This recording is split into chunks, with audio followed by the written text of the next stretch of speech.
Laurent Gbagbo, l'ancien président ivoirien désigné comme candidat de son parti à l'élection présidentielle de 2025, mais il reste inéligible, même s'il a été gracié par l'actuel président Alassane Ouattara.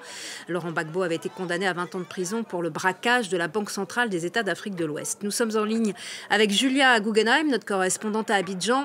Va-t-on assister à un retour de Laurent Gbagbo? Son retour va être compliqué.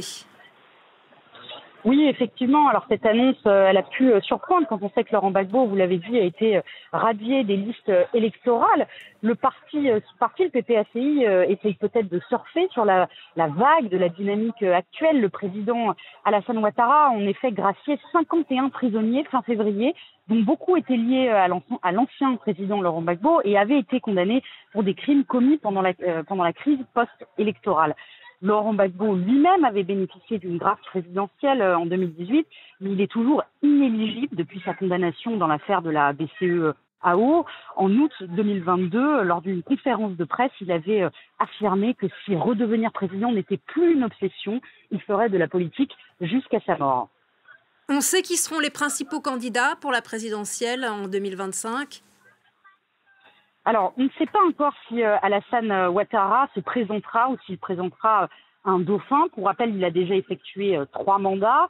La Constitution qui limitait le président à 2 mandats a été amendée pour les élections de 2020, ce qui aujourd'hui lui permettrait de facto de se présenter une 4e fois.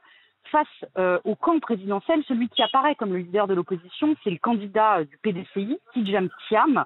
L'ancien patron du Crédit Suisse a été officiellement investi par son parti à la fin du mois de décembre 2023.